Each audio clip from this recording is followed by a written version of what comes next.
et bienvenue dans le magazine de Radio Relais, la radio qui relaie l'information pour vous.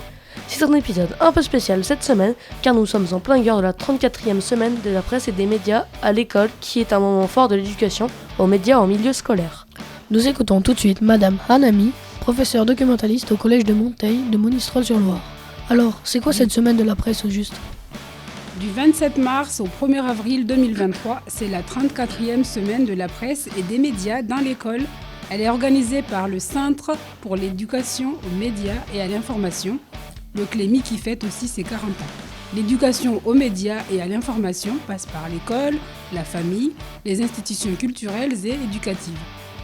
Quels sont les thèmes durant cette semaine ? Sur tous les fronts, va permettre d'aborder le journalisme de guerre, la désinformation et la bataille qui est livrée par les plateformes pour capter notre attention.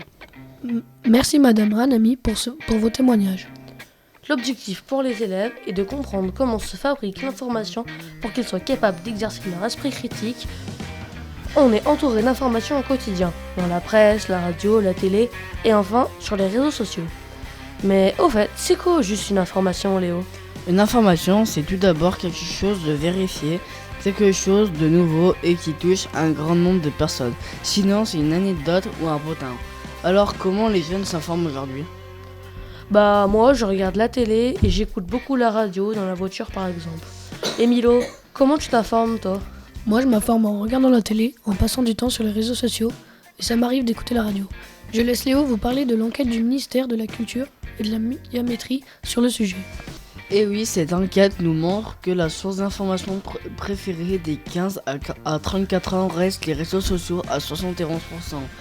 En deuxième place, ce sont les journaux télévisés, suivis par les sites de vidéos en ligne.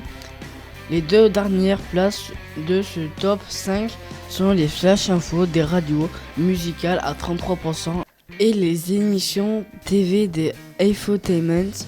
Ces émissions qui mixent divertissement et information comme Click, Touche pas mon poste, C'est à vous ou encore Quotidien. Donc les jeunes s'informent et c'est plutôt une bonne nouvelle. Mais qu'est-ce qui les intéresse, Jenny ? L'actualité internationale arrive en tête des thématiques consultées quotidiennement par les jeunes devant les faits divers et l'actualité locale et régionale. En 4e position, c'est la culture et loisirs. En 5e position, c'est le sport qui intéresse les jeunes. La dernière information intéressante de cette enquête, c'est le type d'écran que les jeunes utilisent. Et c'est bien sûr le smartphone qui est devant le téléviseur à 57%, devant l'ordinateur à 51% et enfin devant la tablette tactile qui ne représente que 20%. Justement Mathis, tu voulais nous parler d'une application téléphone que tout le monde connaît aujourd'hui.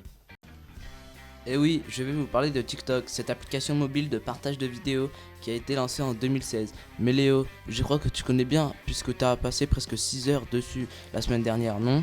Oui, j'en passe un peu trop sur TikTok. Cette application a été développée par l'entreprise chinoise ByteDance. D'ailleurs, cette application ne s'appelle pas comme ça en Chine, elle s'appelle Douyin. Le succès de cette application s'explique car elle permet aux utilisateurs de créer des vidéos courtes accompagnées de musique qui vont de 3 secondes à 3 minutes.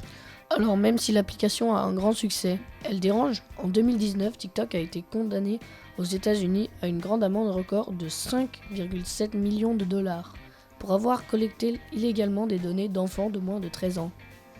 Actuellement, TikTok est dans le viseur de beaucoup de gouvernements. La Nouvelle-Zélande, le Parlement européen, le gouvernement canadien ont interdit l'utilisation de cette application sur les téléphones professionnels et les États-Unis envisagent même une interdiction totale de l'application sur son territoire.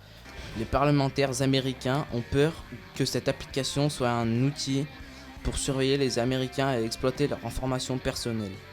Affaire à suivre. Merci Mathis, merci à vous chers auditeurs, c'est la fin de notre émission spéciale pour la semaine de la presse. Merci de votre attention et à bientôt sur Radio Relais et Cosmic FM.